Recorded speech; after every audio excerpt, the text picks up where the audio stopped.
Good morning, afternoon for some. I wanted to just share with you something that the Lord has been dealing with me recently, and regarding being a single woman waiting on God. Bear with me. What He let me know this morning was there's a big difference between dating and waiting. Dating is a process of elimination. We go through and we meet people. Oh, does this one work? No, this one doesn't work. So we move on. And does this one work? No, this one doesn't work. And we move on. We move on. We move on. And we end up frustrated. We risk broken hearts, and we've wasted a lot of time.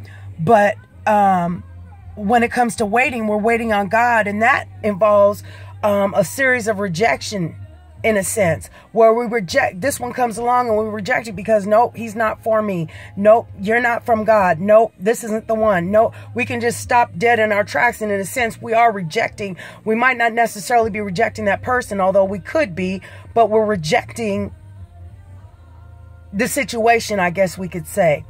And so that's one aspect. Another aspect is we talk about, so often people say, you're single, you want to be in a relationship, that you got to put yourself out there. You got to put yourself out there. Yeah, that's according to the world. That's according to man. But we serve a supernatural God.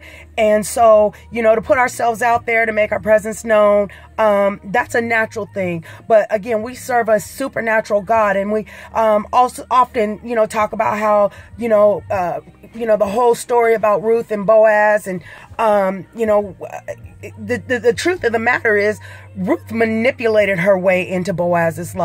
She made her presence known. She put herself out there. She went out and she went to work. But then beyond that, she made her presence known, and and was incited by her mother-in-law, by Naomi. Naomi told her, go and pretty yourself up,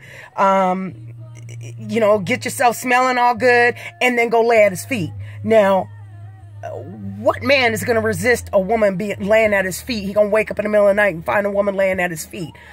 That's manipulation in the greatest form when it comes to a woman manipulating a man.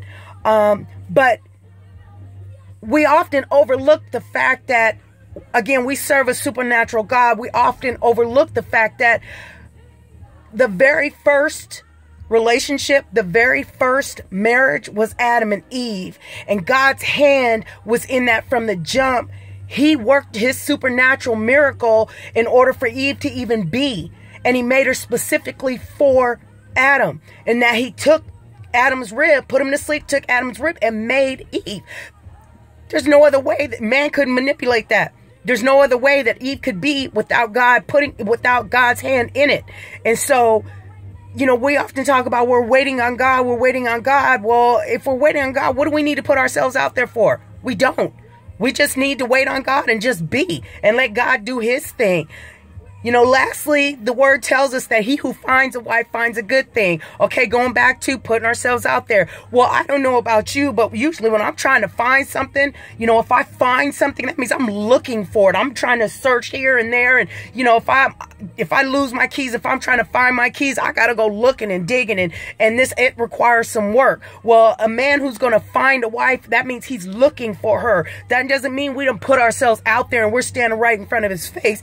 We're doing what we need to be doing. We're hiding ourselves in the Lord, and he's looking, and he'll find us when it's time, when God says it's time for him to find us. But we don't need to be putting ourselves out there. The man's got to do his work.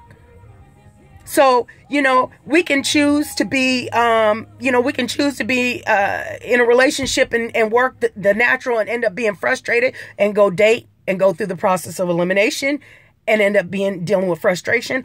Or we can wait on God, knowing that, his blessings make rich and add no sorrow, and knowing that we're going to deal with the supernatural. And when the supernatural happens, when he moves, there's no doubt whatsoever. We know that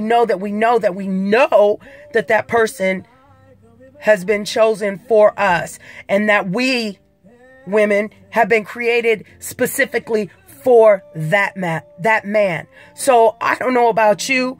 I would much rather be his Eve than his Ruth. I'm done manipulating. God bless you.